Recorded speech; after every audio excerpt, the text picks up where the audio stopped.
다 함께 조용히 기도하심으로 4월 19일 주일 예배를 우리 하나님께 드리겠습니다. 너의 하나님 여호와가 너의 가운데 계시니 그는 구원을 베푸실 전능자이시라. 그가 너로 말미암아 기쁨을 이기지 못하시며 너를 잠잠히 사랑하시며 너로 말미암아 즐거이 부르며 기뻐하시리라 하리라. 아멘. 사도신경으로 우리의 신앙을 고백합니다. 전능하사 천지를 만드신 하나님 아버지를 내가 믿사오며 그 외아들 우리 주 예수 그리스도를 믿사오니 이는 성령으로 잉태하사 동정녀 마리아에게 나시고 본디오 빌라도에게 고난을 받으사 십자가에 못 박혀 죽으시고 장사한 지 사흘 만에 죽은 자 가운데서 다시 살아나시며 하늘에 오르사 전능하신 하나님 우편에 앉아 계시다가 저리로서 산자와 죽은 자를 심판하러 오시리라. 성령을 믿사오며 거룩한 공예와 성도가 서로 교통하는 것과 죄를 사하여 주시는 것과 몸이 다시 사는 것과 영원히 사는 것을 믿사옵나이다. 아멘. 우리 함께 찬송가 21장 함께 찬송 부르시겠습니다. 찬송가 21장입니다.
이 시간 중부교회 교인기도문으로 함께 공동기도 드리겠습니다. 혹 내가 하늘을 닫고 비를 내리지 아니하거나 혹 메뚜기들에게 토산을 먹게 하거나 혹 전염병이 내 백성 가운데 유행하게 할 때에 내 이름으로 일컫는 내 백성이 그들의 악한 길에서 떠나 스스로 낮추고 기도하여 내 얼굴을 찾으면 내가 하늘에서 듣고 그들의 죄를 사하고 그들의 땅을 고칠지라. 생사화복을 주관하시는 하나님, 이 땅이 코로나19 바이러스로 인해 고통과 아픔 속에서 신음하고 있습니다. 주여 우리를 불쌍히 여겨 주시옵소서. 먼저 우리의 더러운 죄악을 용서해 주시옵소서. 우리가 죄악 속에 살아왔음을 고백합니다. 거룩하라고 하셨지만 거룩하지 못했고 사랑하라고 하셨지만 사랑하지 못했습니다. 불의하고 죄로 가득한 사회를 보면서도 용납하고 때론 눈 감고 살아왔음을 회개합니다. 우리를 불쌍히 여기사 용서해 주시옵소서. 코로나19 바이러스로 인해 병든 이들을 치유해 주시고 고통과 두려움과 우울함 속에 있는 주의 자녀들에게 용기를 허락해 주시옵소서.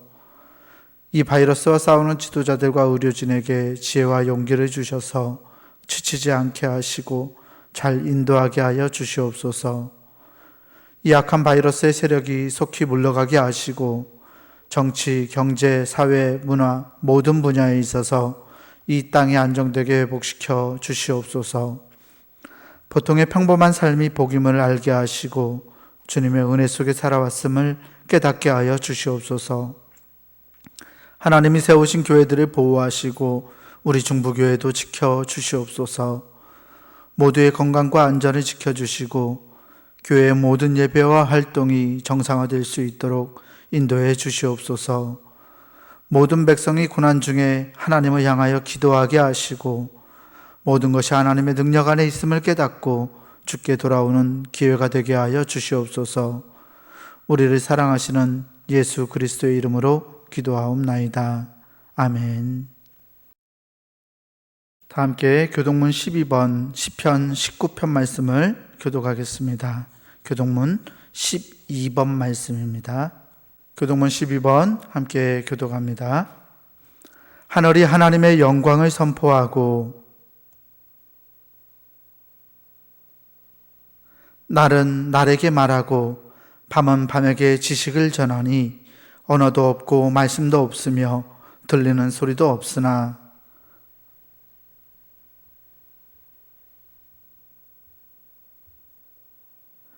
여호와의 율법은 완전하여 영혼을 소성시키며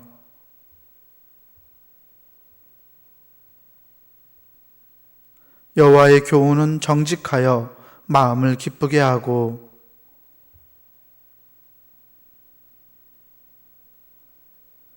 여호와를 경외하는 도는 정결하여 영혼까지 이르고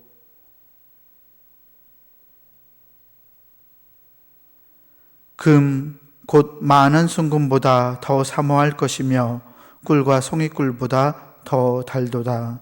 아멘. 성령찬송 찬송가 5장 함께 찬송 부르시겠습니다.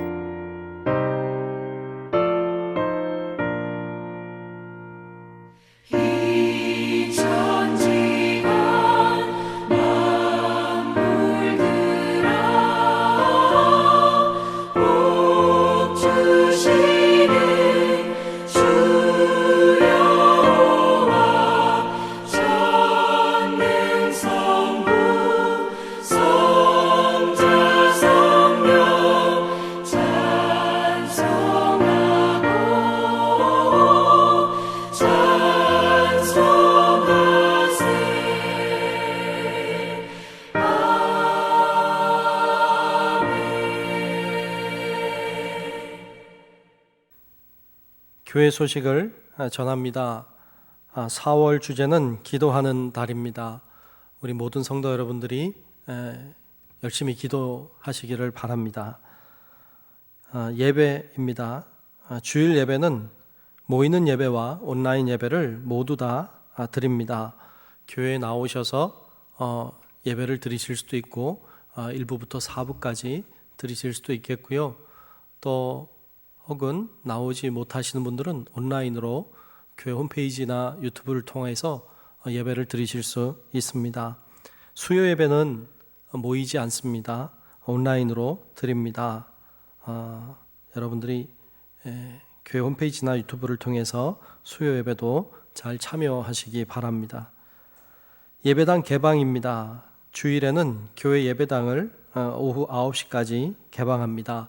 자유롭게 오셔서 여러분 기도하고 가시면 좋겠습니다. 교회학교 중고등부 예배입니다.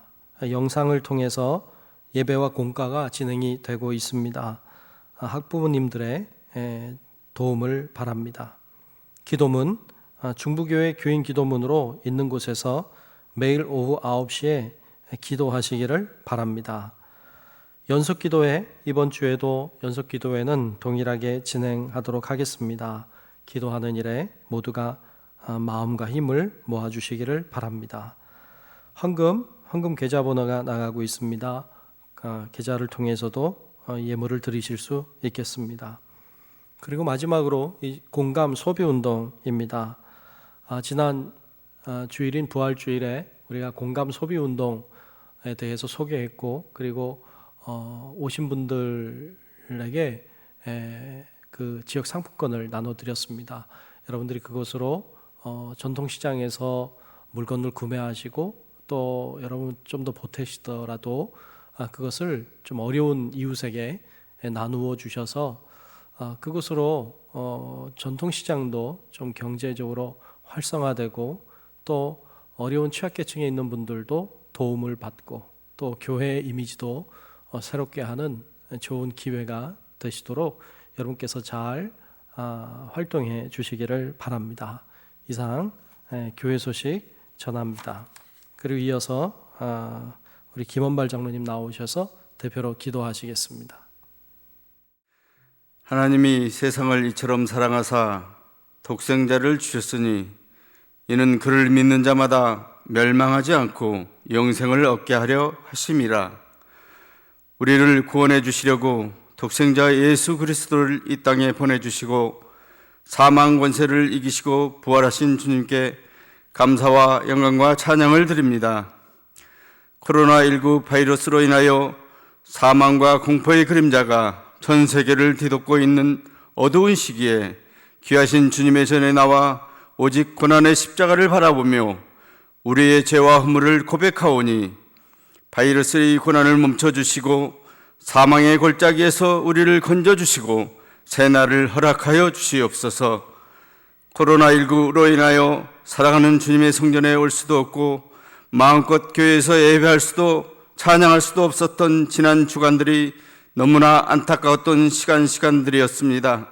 이제 주님께 두 손을 들고 예배와 경배를 드릴 수 있음에 감사와 감격을 올려드립니다.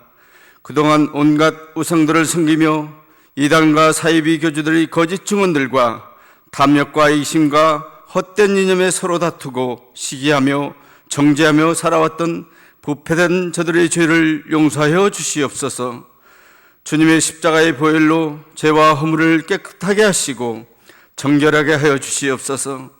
주님이 창조하신 이 땅에서 하나님 말씀대로 살지 아니하고 환경을 파괴하고 세상을 오염시키고 돈과 명예와 권력과 외적인 곳에서만 을 위한 우상으로 섬기고 살아왔던 저희들의 타락한 삶을 성령의 불로 깨끗이 태워주시고 새 생명과 새 빛으로 저희를 부활하게 하여 주시옵소서.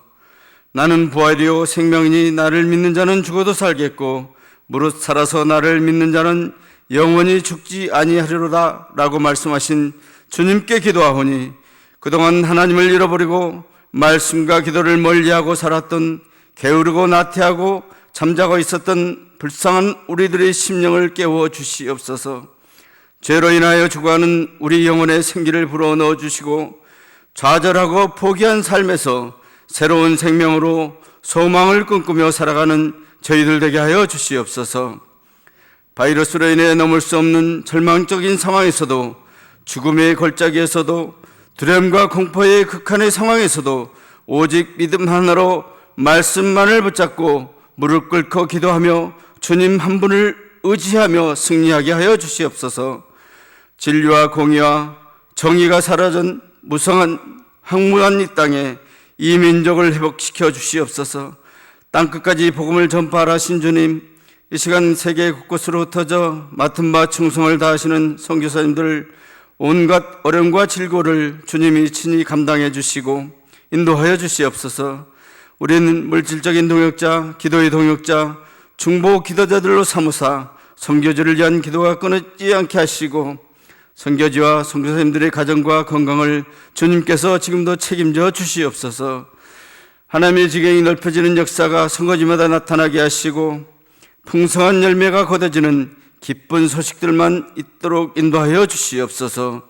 이제 귀하신 담임 목사님 말씀 증거하실 때 영의 눈을 뜨게 하시고 귀를 열어주시어 주님의 세미한 음성을 듣게 하시고 매 순간 주님의 말씀에 순종하는 삶을 살도록 인도하여 주시옵소서.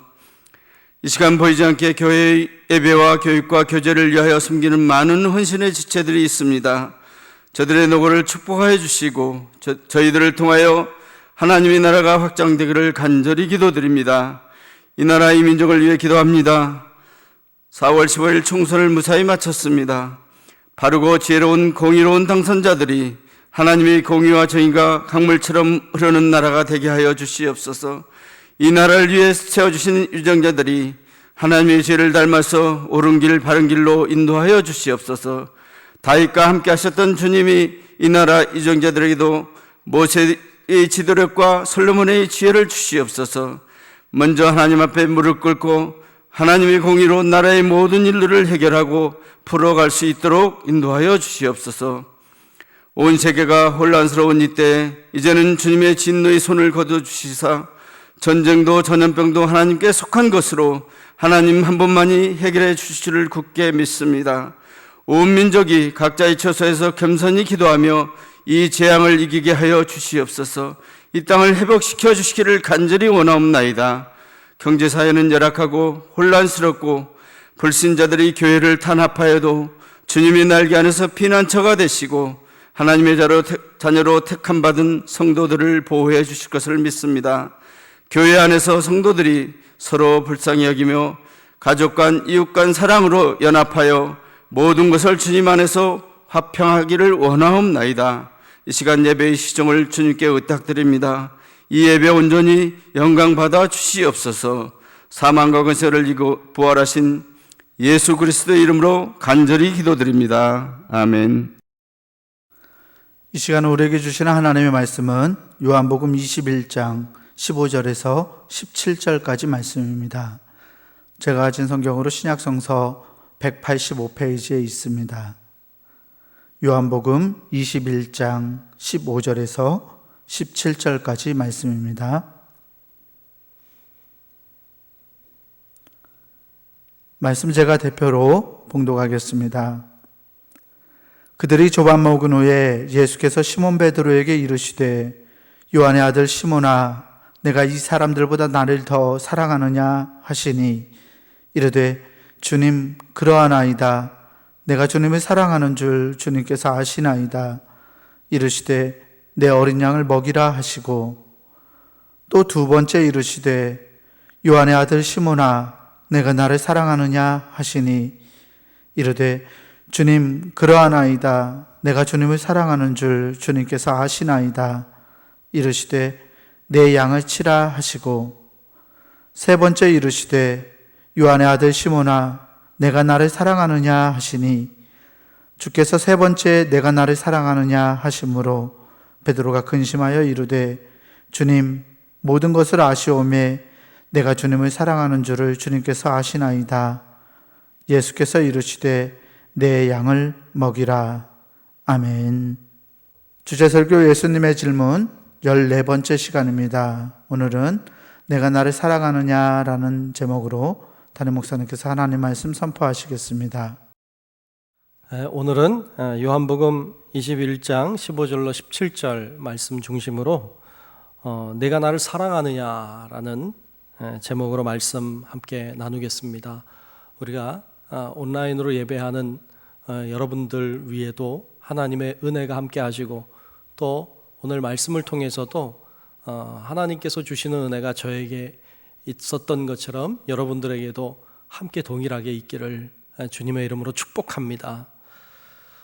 어떤 사모님이 목욕탕, 대중 목욕탕에 갔답니다. 가서 보니까 사람들이 굉장히 많더래요. 근데 이제 목욕을 하려고 앉아서 뭐 때도 밀고 또 이제 물도 끼얹고 하기 위해서 바가지가 있었으면 좋겠는데 사람이 많다 보니까 바가지가 없더랍니다. 다 둘러봤는데도 없더래요. 그리고 저 건너편을 쳐다보니까 거기 한 아주머니가 앉아 계신데 그 아주머니가 바가지 2개를 가지고 쓰고 있더랍니다. 그래서 바가지가 없어서 그분에게 좀 무례를 무릅쓰고 그분에게 가서 말을 건넸다는 거예요. 아주머니, 제가 이렇게 바가지를 다 찾으러 다녔는데 찾을 수가 없었어요. 2개 가지고 계시니까 혹시 저에게 하나만 주실 수 있으신가요? 이렇게 정중하게 그분에게 말씀을 걸었답니다. 그랬더니 그분이 자기를 쏘아보더래요. 쏘아보면서 이렇게 말하더랍니다. 내가 지금 쓰고 있는 거 안 보여요? 왜 내 걸 달라는 거예요? 막 그렇게 말하더래요. 굉장히 민망하기도 하고 무섭기도 하고. 그래서 이 사모님이 그냥 무서워서 자기 자리로 돌아가서 거기서 바가지 없이 그냥 몸을 씻었답니다.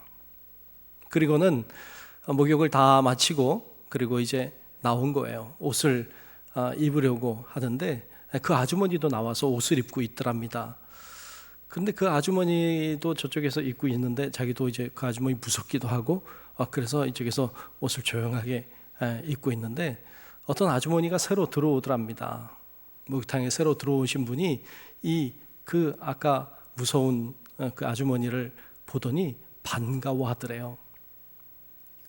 그러면서 이렇게 말하더랍니다. 아이고 권사님, 그러더래요. 아이고 권사님, 여기서 보네요. 기도원 다녀오셨다면서요? 좋으셨어요? 이렇게 물어보더래요. 그러니까 그 아주머니가, 그 무섭게 생긴 그 아주머니가 그분을 보더니 반갑다고 하면서 기도원 잘 갔다 왔다고, 내가 은혜를 얼마나 많이 받았는지 모른다고, 정말 폭포수와 같은 하나님의 은혜를 받고 왔다고 그러더랍니다. 그 이야기를 보고서 생각할 것이 참 많았습니다. 이 아주머니는 권사님이셨던 거죠. 그런데 그 권사님은 은혜는 폭포수와 같이 받았을지 모르지만 바가지를 나누어 줄 줄은 몰랐던 것이죠. 그 이야기는 우리가 남의 이야기라고 할 수 없는 우리 교인들의 이야기이기 때문에 굉장히 씁쓸하기도 합니다. 인간은 누구나 이기적인 본성을 가지고 있습니다. 사실 자기밖에 모르는 것이죠. 그런데 인간이 점점 성장해가고 성숙해져 가면 갈수록 사람이 다른 사람을 볼 줄 알고 배려할 줄도 알아야 되는 것이고, 그게 바로 성장한다는 것이고 성숙한다는 것이기도 한 것입니다. 그런데 이분은 교회는 오래 다녔던 것이 분명하죠. 그러나 성장하거나 성숙해지지 못했던 것임을 발견하게 됩니다. 믿음이 성장한다는 것, 믿음이 성숙해진다는 것, 참 그게 그렇게 간단하지 않은 것 같고 그게 참 그렇게 어려운 것 같습니다. 오늘 본문에 나와 있는 이 베드로도 그렇습니다. 베드로는 3년여 동안이라고 하는 3년여 동안의 그 긴 시간 동안 예수님과 함께 생활했습니다. 예수님과 함께 먹고 마시고 함께 생활하고 그분의 말씀을 듣고 그분이 행하는 일들을 보았고 예수님의 기적과 능력을 체험했던 사람이 바로 이 베드로였습니다. 베드로는 그 오랜 시간을 예수님과 함께 했습니다. 뿐만 아니라 예수님이 부활하신 것을 보았습니다. 그것도 여러 차례 목격했던 사람입니다. 요한복음 20장 이후로 쭉 보면 거기에 이제 이 예수님이 부활하신 것을 여러 번 목격한 것으로 등장하고 있는데요. 그가 달려가서 예수님이 계셨던 무덤을 보았습니다.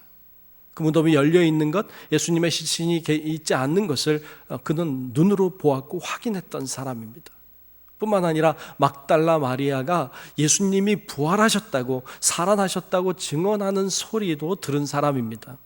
그날 밤에 그가 제자들과 함께 두려워서 문을 잠그고 있을 때 예수님이 그곳에 나타나셨던 것도 목격했습니다.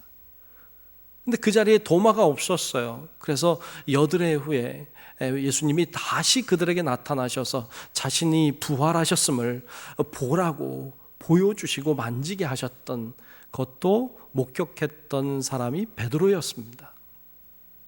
베드로는 예수님이 부활하신 것을 여러 차례 보았습니다. 여러 차례 경험했습니다. 많은 예수님의 은혜를 경험한 사람이었습니다. 그런데 안타깝게도 그렇게 은혜를 많이 경험했던 베드로였음에도 불구하고 이 베드로가 다시 고기 잡으러 갔습니다. 허무합니다. 원점으로 돌아갔습니다. 참 그 베드로는 성장하고 성숙해질 만도 한데 그렇지 못했던 것을 볼 수 있습니다. 이것이 참으로 답답합니다. 사람이 성장한다는 것이 참 이렇게 어려운 것 같습니다. 베드로뿐만 아니라 사실 우리들도 그렇습니다. 우리도 정말로 받은 은혜가 많습니다. 그런데도 불구하고 우리의 신앙이 늘 제자리 걸음을 하고 있는 것을 볼 때가 있습니다. 우리가 은혜는 많이 받았지만 그 받은 은혜로 살 줄을 모르는 그런 우리의 모습을 많이 보여주고 있습니다. 예수님이 우리들을 용서하셨습니다. 그런데 우리는 용서를 받은 사람임에도 불구하고 우리는 용서를 베풀고 용서를 나눌 줄 모릅니다. 하나님이 우리 부족한 우리들을 이해하시고 용납하시고 또 기다려주시고 또 기회를 주셨습니다. 그런데 우리는 그 은혜를 받았음에도 불구하고 우리는 다른 사람을 기다려줄 줄 모르고 다른 사람을 용서할 줄 모르고 용납할 줄 모르고 또 기회를 줄 줄 모르고 우리는 그렇게 살아가고 있는 것을 볼 수가 있습니다. 은혜를 받을 줄만 알았지 그 은혜로 사는 법은 잘 모르는 우리들의 연약함을 볼 수 있습니다. 베드로도 다시 실패자의 모습으로 돌아갔습니다. 다시 어부가 되어서 갈릴리 호수에 가서 그곳에서 그물을 내려 고기를 잡았습니다. 그날 밤에 밤이 새도록 고기를 잡았지만 아무것도 잡을 수가 없었습니다. 날이 새려고 할 그때에 저 육지에서 어떤 소리가 들려왔습니다. 그 소리는 이런 소리였어요. 얘들아, 너희에게 고기가 있느냐? 없다고 말하자 이렇게 말씀하셨습니다. 그물을 배 오른편에 던지라. 그리하면 잡으리라. 그 소리에 의지하여서 순종하여서 정말로 오른편에 그물을 내렸더니 끌어올릴 수 없을 정도로 많은 고기가 잡혔습니다. 그때 옆에 있던 제자가 소리칩니다. 주님이시다. 그 주님이시다라는 소리를 들은 이 베드로가 깜짝 놀라서 겉옷을 다시 입고 그리고 물 위로 뛰어듭니다. 그리고 헤엄을 쳐서 육지로 나아갔습니다. 육지로 나아가 보니 정말로 주님이 계셨습니다. 주님이 그곳에서 앉으셔서 숯불을 피워 놓으시고 그리고 그 위에 떡과 물고기를 올려놓고 굽고 계셨습니다. 예수님이 말씀하십니다. 잡은 고기를 가져오라. 잡은 고기를 갖다 드리자 주님이 그 위에 얹으셔서 그 고기를 구우셨습니다. 아무도 아무 말도 못하고 있던 그때 다 구우신 후에 예수님이 말씀하셨습니다. 와서 먹으라. 아무도 아무 말도 못하고 주님의 말씀에 끌려가서 예수님이 구워주시는 떡과 고기를 받아 먹었습니다. 그리고 나서 오늘 본문의 말씀이 시작이 됩니다. 그렇게 조반을 다 먹은 후에 오늘 말씀 시작하고 있는데요. 예수님이 제자인 베드로에게 오늘 본문 말씀에 이렇게 질문을 하십니다. 네가 나를 사랑하느냐? 라고 말이죠. 네가 나를 사랑하느냐? 여러분, 만일 예수님이 오늘 우리들에게 찾아오셔서 네가 나를 사랑하느냐라고 물으신다면 여러분 무엇이라고 대답하시겠습니까?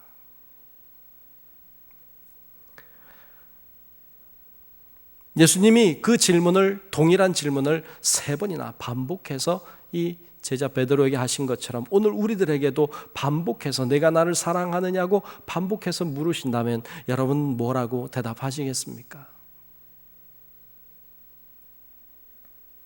자, 예수님이 질문하신 내가 나를 사랑하느냐고 하는 이 질문의 의미는 무슨 의미일까요? 오늘 말씀 통해서 같이 생각해 보려고 합니다. 첫 번째로 우리가 보고 싶은 것은 3번의 질문입니다. 오늘 본문에서 예수님이 거의 동일한 질문을 3번 반복해서 하셨습니다. 네가 나를 사랑하느냐? 내가 나를 사랑하느냐? 내가 나를 사랑하느냐? 반복해서 3번 질문하셨습니다. 왜 그렇게 하셨을까요? 사실 베드로는 굉장히 성격이 급하고 불같은 사람이었습니다. 그는 무엇인지 급했고요. 빨리 대답을 하는 사람이기도 했습니다. 요한복음 13장 34절과 35절에 보면 예수님이 이렇게 말씀하신 적이 있습니다. 새 계명을 너희에게 주노니 서로 사랑하라. 내가 너희를 사랑한 것 같이 너희도 서로 사랑하라. 너희가 서로 사랑하면 이로써 모든 사람이 너희가 내 제자인 줄 알리라. 아멘. 참 좋은 말씀을 주님이 하셨죠. 여기서 사랑은 아가페라고 되어 있습니다. 즉 하나님의 사랑, 무조건적인 사랑을 가리킵니다. 아마도 베드로는 이렇게 생각했던 것 같습니다. 이 예수님의 말씀을 듣고 맞아, 사랑하는 사람이 제자지, 거꾸로 얘기하면 역시 제자라면 그렇게 사랑할 줄 알아야지, 그게 당연한 거지, 이렇게 생각했던 것 같습니다. 그래서 이 새 계명인 이 사랑의 계명을 주님이 말씀해 주셨을 때 이 베드로가 이렇게 대답을 합니다. 요한복음 13장 37절에 가면 그가 이렇게 말하는 장면이 나와요. 주를 위하여 내 목숨을 버리겠나이다. 야, 멋있습니다. 주를 위하여 내 목숨도 버리겠습니다. 이렇게 말하는 그의 모습을 봅니다. 참 그땐 멋있어 보였는데 여러분, 우리 아는 것처럼 곧 그는 예수님을 모른다고 3번이나 부인하는 사람이 되었습니다. 그는 어쩌면 깨달았을지 모릅니다. 아, 예수님을 아가페 사랑, 즉 무조건적인 하나님의 사랑으로 내가 사랑한다는 것은 어쩌면 내 힘으로는 안 되는 것이구나. 내 힘으로는 그게 불가능한 것이구나. 어쩌면 이 베드로는 그것을 깨달았을지도 모릅니다. 예수님이 자신의 순환을 예고했던 그 마가복음에도 보면, 마가복음에서도 예수님이 이렇게 자신의 순환을 예고하셨습니다. 마가복음 14장 29절부터 31절에 보면 이렇게 말씀했어요. 베드로가 여짜오되 다 버릴지라도 나는 그러하지 않겠나이다. 예수께서 이르시되 내가 진실로 내게 이르노니 오늘 이 밤 닭이 2번 울기 전에 내가 3번 나를 부인하리라. 베드로가 힘있게 말하되 내가 주와 함께 죽을지언정 주를 부인하지 않겠나이다 하고 모든 제자도 이와 같이 말하니라. 아멘. 베드로가 그렇게 말을 했죠. 참 멋진 대답을 했죠. 참 믿음직스러웠겠죠. 그런데 그는 예수님을 그날 밤에 모른다고 3번이나 부인한 사람이 됐습니다.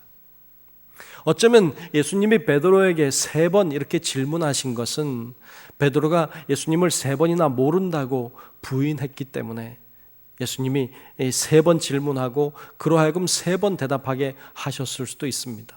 그것을 통해서 그가 가지고 있었던 어떤 죄, 이런 것들을 씻어주시는 의식처럼 보였을지도 모릅니다.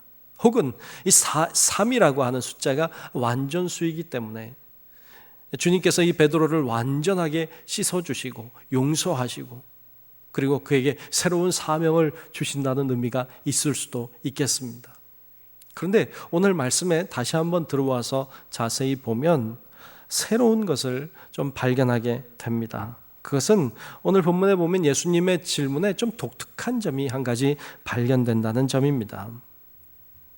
그것은 예수님이 내가 나를 사랑하느냐라고 이 질문하실 때 이 사랑이 좀 다르다는 것입니다. 우리말로는 모두 다 사랑이지만 예수님이 하고 있는 이 사랑과 그리고 베드로가 답하고 있는 사랑의 종류가 좀 다릅니다. 예수님이 첫 번째 그리고 두 번째 질문하실 때의 사랑은 우리가 아는 아가페 사랑을 질문하셨습니다. 즉 내가 나를 아가페 하느냐, 내가 나를 사랑, 즉 무조건적인 사랑을 하느냐라고 주님이 첫 번째, 두 번째 물으셨습니다. 그때마다 베드로는 제가 주님을 아가페, 즉 무조건적인 하나님의 사랑으로 제가 주님을 사랑합니다라고 대답하지 않습니다. 그는 아가페 사랑을 말하지 않고 필로의 사랑을 말하고 있습니다. 필로의 사랑이라고 하는 건 아가페의 사랑과 좀 다르게 필로의 사랑은 친구와 함께 나누는 우정과 같은 인간적인 사랑을 가리킬 때 사용하는 사랑입니다. 즉 주님께서는 내가 나를 아가페 하느냐 물었을 때 예, 제가 주님을 필로 합니다. 이렇게 대답한 것이죠. 두 번 다 그렇게 대답하고 있습니다. 어째 보면 이 베드로는 자신이 주님을 정말로 아가페의 사랑으로 사랑한다고 말하기 부족한 인간이라는 것을 깨달은 것처럼 보입니다. 그래서 그는 감히 내가 주님을 아가페 사랑으로 사랑한다고 말하지 못합니다. 나는 그저 주님을 어떻게 우리말로 하자 보면 내가 주님을 사랑한다기보다는 제가 주님을 좋아합니다라고 이야기한 것과 같습니다. 그때 예수님이 세 번째 질문을 하셨습니다. 세 번째 질문은 좀 다른 질문이었습니다. 우리말로는 동일한 사랑을 질문하고 계시지만 사실은 예수님이 세 번째 한 질문은 내가 나를 필로 하느냐라고 필로의 사랑으로 사랑하는지를 질문하셨습니다. 예수님이 동일한 질문을 세 번 하셨기 때문에 그가 근심했다고 나오고 있지만 또 다르게 생각해 보면 그가 근심했던 것은 어쩌면 왜 아가페의 사랑을 질문하던 주님께서 필로의 사랑을 질문하셨을까를 가지고 근심했을지도 모른다는 생각을 하게 합니다. 그리고는 베드로가 대답합니다. 오늘 본문 17절에 그가 이렇게 대답하고 있죠.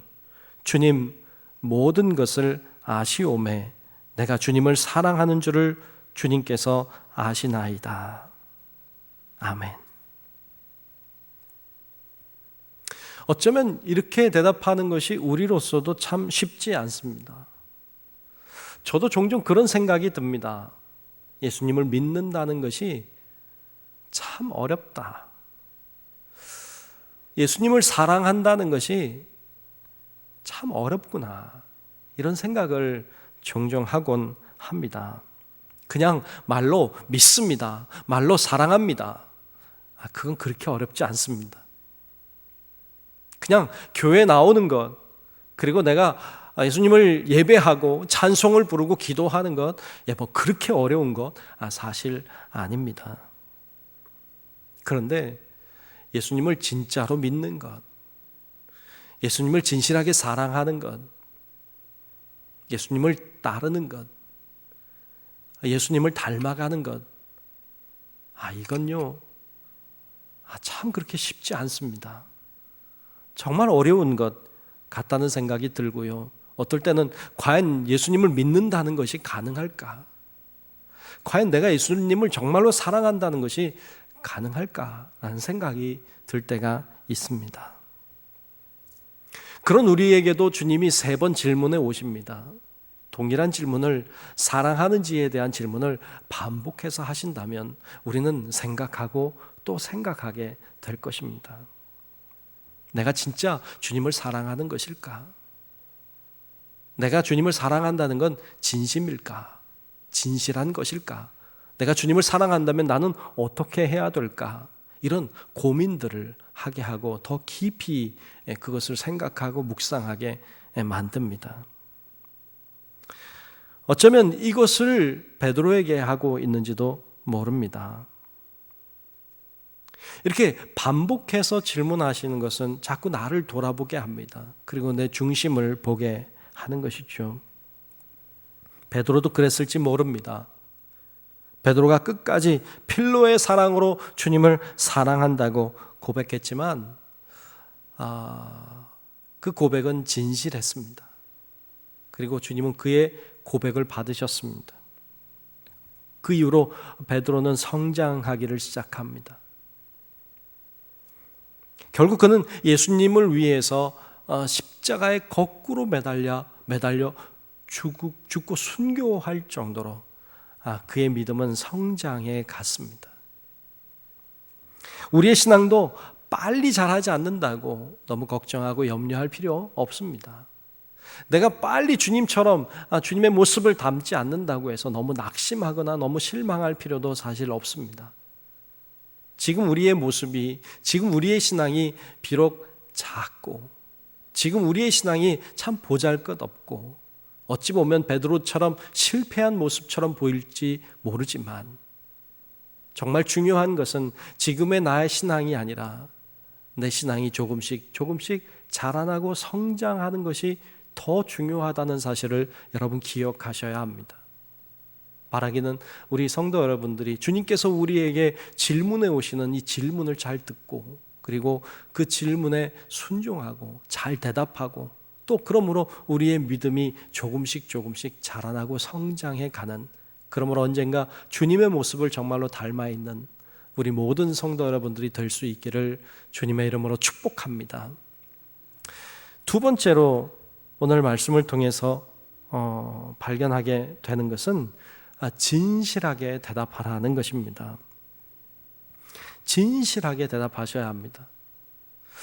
주님께서 하신 질문을 다시 한번 생각해 보고 하려고 합니다. 주님이 이렇게 여러분들에게 질문한다고 해봅시다. 우리에게 주님이 내가 나를 사랑하느냐라고 반복해서 질문하신다면 여러분 무엇이라고 대답하시겠습니까? 잘 고민하고 진실하게 대답하셔야 됩니다. 여러분 대답할 때 꼭 빠뜨리지 말아야 될 것이 바로 이 진실이라는 거예요. 진실하게 대답하셔야 돼요.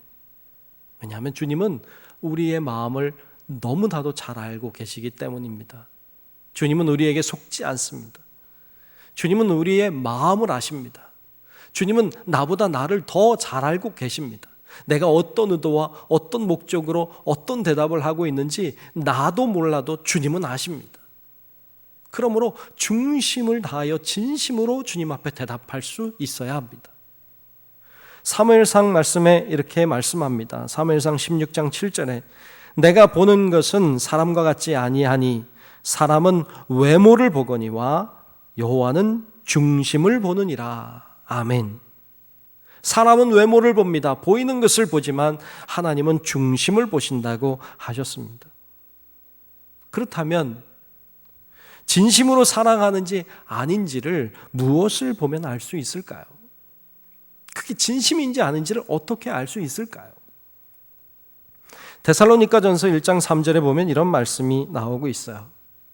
너희의 믿음의 역사와 사랑의 수고와 우리 주 예수 그리스도에 대한 소망의 인내를 우리 하나님 아버지 앞에서 끊임없이 기억함이니 라고 했습니다. 여기 보면 세 가지를 중요하게 이야기하고 있는데요. 첫째는 믿음의 역사입니다.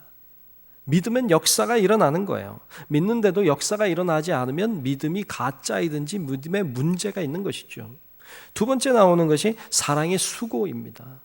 사랑에는 수고가 따라요. 수고하려고 하지 않는 사랑은 사랑이 아니에요. 수고 없는 사랑은 사랑일 수 없어요. 그래서 이 사랑을 확인하려면 수고하는지를 보면 알아요. 세 번째 나오는 것이 소망의 인내입니다. 소망에는 인내가 있어야 돼요. 인내 없는 건 소망이 아니에요. 인내 없는 꿈은 그건 몽상이죠. 망상이죠. 그건 소망이 아닙니다. 소망엔 인내가 따라와야만 돼요. 여기서 우리가 좀 집중적으로 보고 싶은 건 두 번째 나오는 사랑의 수고입니다. 즉 사랑한다면 수고해야 돼요. 수고 없는 건 사랑이 아니에요. 사랑이라고 하는 건 뜬구름을 잡는 것처럼 어떤 허황된 게 아니에요. 사랑은 실제적인 거예요. 실제적인 것이고 보이는 것이죠.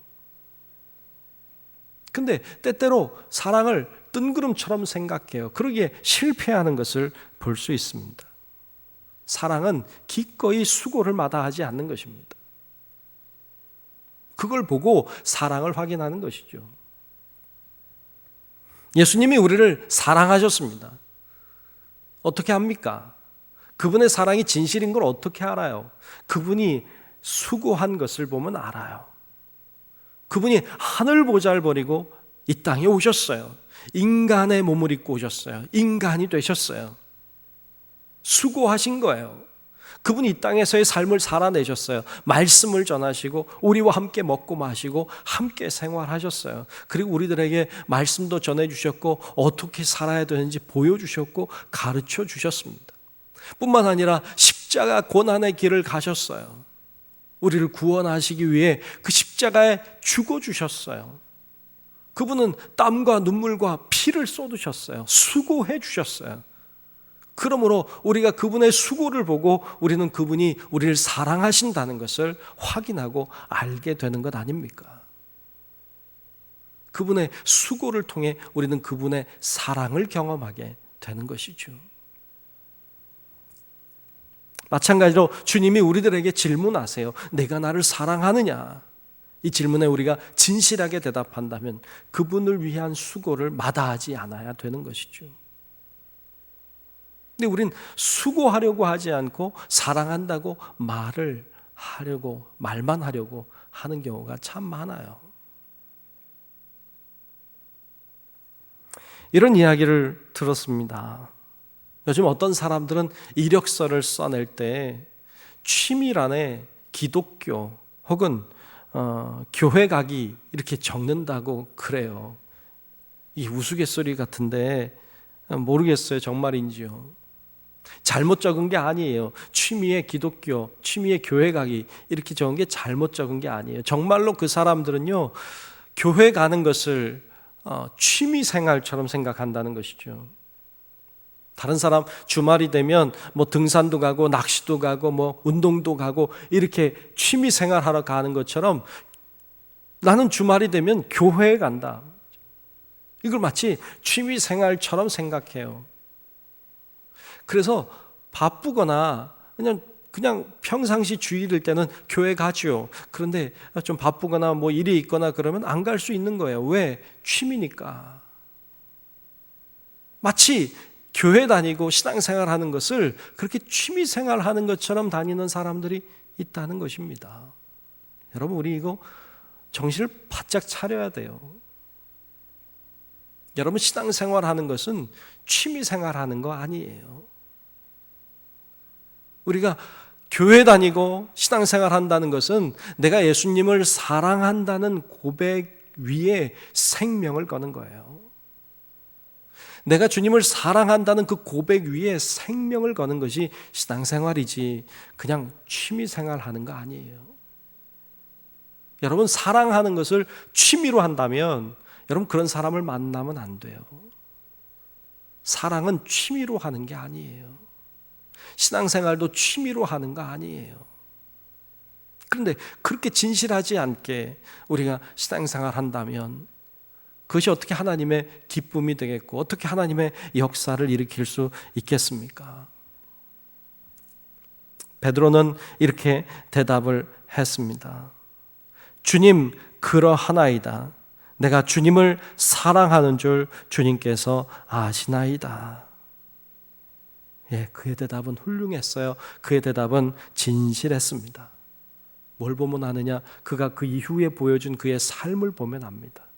그는 정말로 주를 위해서 살았습니다. 순교하기까지 그는 주를 믿고 주를 사랑하는 고백 가운데 살았습니다. 그러기에 그의 수고를 보고 그는 진실했다고 평가할 수 있고 그는 정말로 주님을 사랑하는 사람이었다고 우리는 말할 수 있는 것입니다. 여러분, 주님이 우리들에게 질문하실 때 우리가 진실하게, 정말로 진실하게 주님께 대답할 수 있는 그런 우리 성도 여러분들이 될 수 있기를 주님의 이름으로 축복합니다.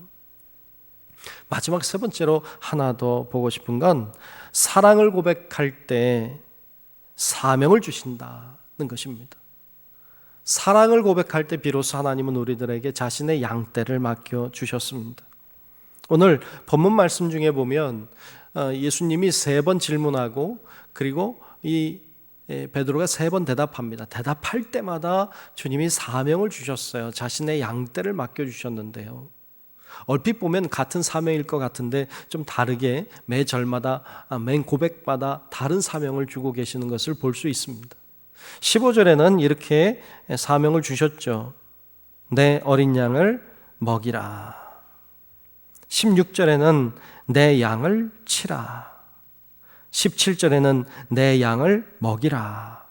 이렇게 조금 다르게, 그러나 어떤 사명을 주신다는 데는 같게 주님께서는 사명을 주셨습니다.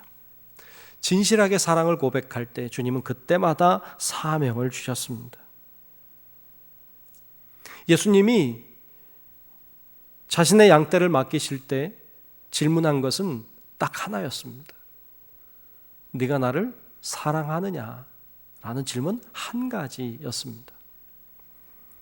즉 사랑을 질문하신 거예요. 아니, 사랑만 질문하신 거예요. 자신이 자신의 양떼를 맡겨주실 때 확인하고 싶었던 건 단 하나, 사랑하느냐. 사랑한다고 고백할 때 주님은 양떼를, 사명을 맡겨주셨습니다. 사랑이 가장 중요했어요.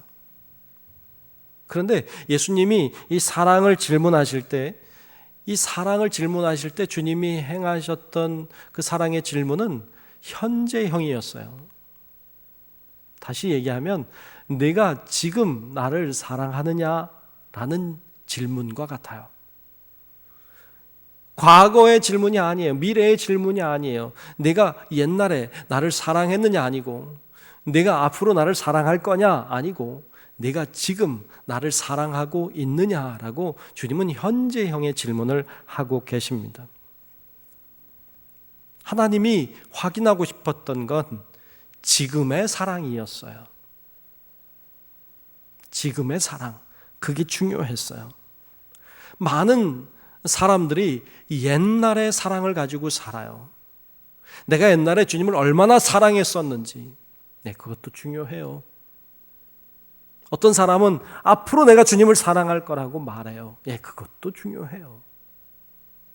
그러나 주님이 궁금하신 것은, 주님이 알고 싶으신 것은 옛날에 내가 주님을 얼마나 사랑했느냐 보다, 내가 앞으로 주님을 사랑할 것이라고 하는 것보다 지금 내가 주님을 얼마나 사랑하는가를 질문하고 계시고 그걸 보고 싶어 하시는 것입니다. 지금의 사랑을 고백할 때 주님은 양떼를 맡겨주시고 사명을 주셨어요. 과거의 사랑은 이미 지나간 사랑, 그리고 변하지 않는 일이에요. 미래는 아직 오지 않은 것이기에 우리 것이 아니죠. 그러나 현재는 이게 살아있는 것이고 나에게 주어진 것이고 이것이 결국 미래를 결정하게 될 것이기에 이 현재의 사랑을 주님은 가장 중요하게 여기셨던 것을 볼 수가 있습니다.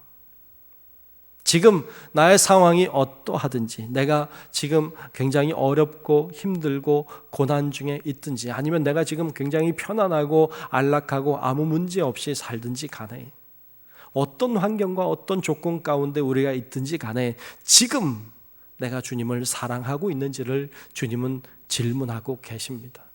이 질문에 바른 대답을 할 수 있어야 하고 정말로 사랑을 진실하게 고백할 수 있어야 합니다. 그때 하나님은 우리를 통하여 일하시고 하나님은 우리들에게 자신의 양떼와 자신의 사명을 맡겨주시는 것을 볼 수 있습니다. 우리 모든 성도 여러분들이 네가 나를 사랑하느냐고 물으시는 주님의 질문 앞에 진실하게 정말로 바른 고백을 드릴 수 있는 우리 모든 성도 여러분들이 되시기를 주님의 이름으로 축원합니다. 기도하겠습니다. 하나님, 내가 나를 사랑하느냐라고 물으시는 주님의 질문 앞에 섰습니다. 반복해서 물으시는 주님의 질문에 우리의 마음을 다하여 진실하게 내가 주님을 사랑한다고 고백할 수 있는 저희들 되게 하여 주시고 그 고백에 책임 있는 삶을 살아갈 수 있도록 하나님께서 우리와 함께 하시고 역사해 주시옵소서. 예수님 이름으로 간절히 기도하옵나이다. 아멘. 다 함께 찬송가 94장 찬송 부르심으로 하나님께 예물 드리겠습니다.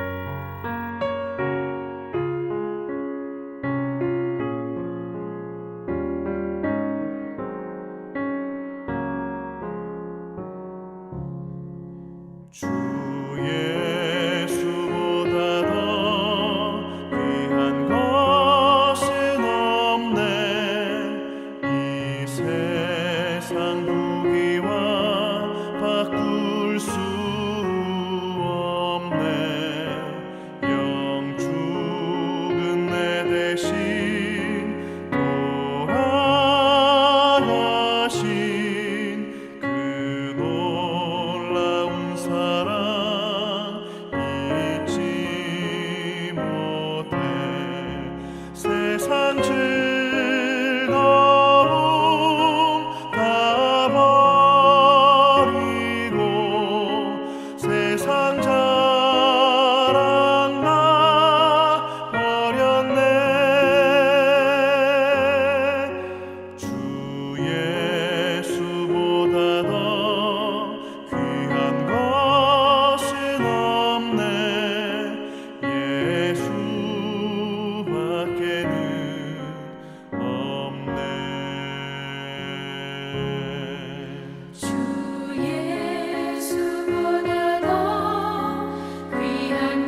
다 함께 자리에서 일어나셔서 감사하라 찬송 부르시면서 들으신 예물 봉헌하겠습니다. 감사하라 내 영혼아, 감사하라 내 영혼아, 내 속에 있는 것들아 다 감사하라. 은혜로우신 아버지 하나님, 오늘도 하나님을 사랑하는 마음으로 이렇게 나와서 혹은 온라인으로 하나님 앞에 예배 드리게 하심을 감사합니다. 마음과 뜻과 정성을 다하여 하나님 앞에 이 시간 귀한 예물을 드립니다.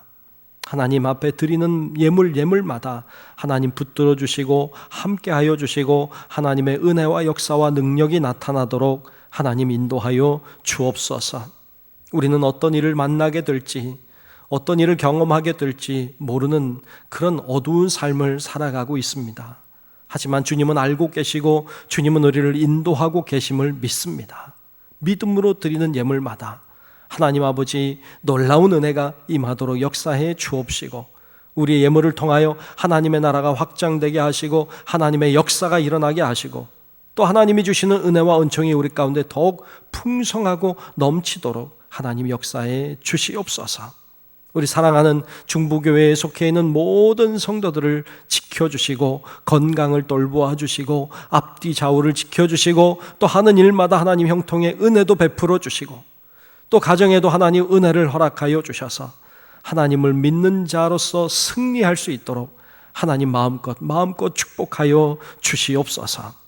하나님 앞에 드리는 예물, 또 목적, 또 기도의 제목들, 여러 가지 고난과 문제와 어려움들 하나님 다 받아주시고 하나님의 놀라운 은혜를 허락하여 주시옵소서.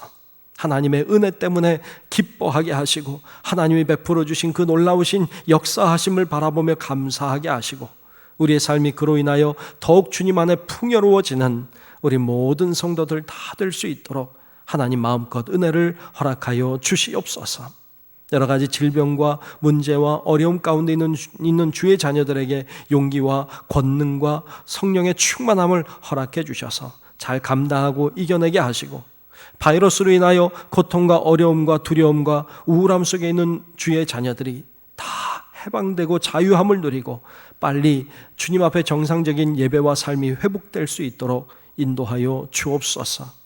전 세계에 흩어져 있는 수많은 고통과 아픔 속에 있는 주의 자녀들을 위로하여 주시고, 또 특별히 해외에 나가 있는 선교사들에게 은혜도 허락하여 주셔서 그들이 모든 선교사님들이 잘 극복하고 이겨낼 수 있도록 하나님 그곳에서도 역사해 주시옵소서. 모든 것을 주님께 맡기옵고 살아계신 예수님 이름으로 간절히 축복하며 기도하옵나이다. 아멘. 우리 함께 결단 찬송 바다와 하늘의 주 찬송 부르신 후에 담임 목사님의 축도로 예배를 마치겠습니다.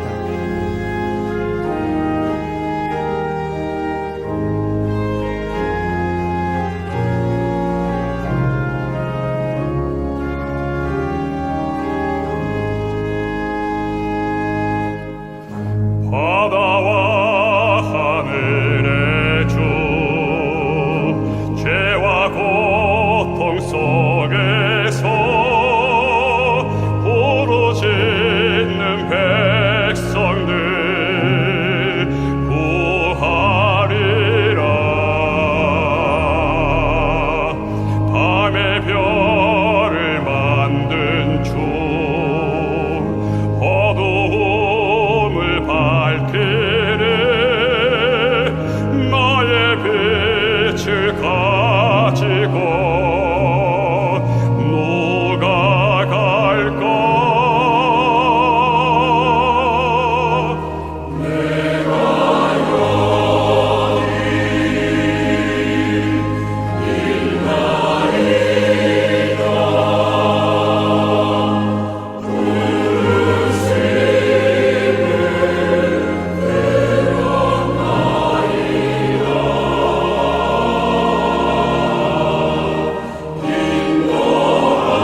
이제는 우리의 영원한 생명의 구원자이신 예수 그리스도의 크신 은혜와 하나님 아버지의 놀랍고 위대하신 그 크신 사랑하심과 성령님의 감화 감동 인도 보호하시는 놀라우신 은총이 내가 나를 사랑하느냐 물으시는 주님의 질문 앞에 내가 진실로 주님을 사랑하는 줄 주께서 아십니다. 진실하게 고백하고 고백에 책임 있는 삶을 살아내기를 소원하는 우리 사랑하는 모든 성도들 머리 위에 우리의 가정과 직장과 사업체와 우리 교회와 이 나라 민족과 온 인류 위에 이제로부터 영원토록 함께 하시기를 간절히 축원하옵나이다. 아멘. 내게 주신 모든 것 감사, 때론 가져가심도 감사, 내게 고난 주셔서 주 뜻 알게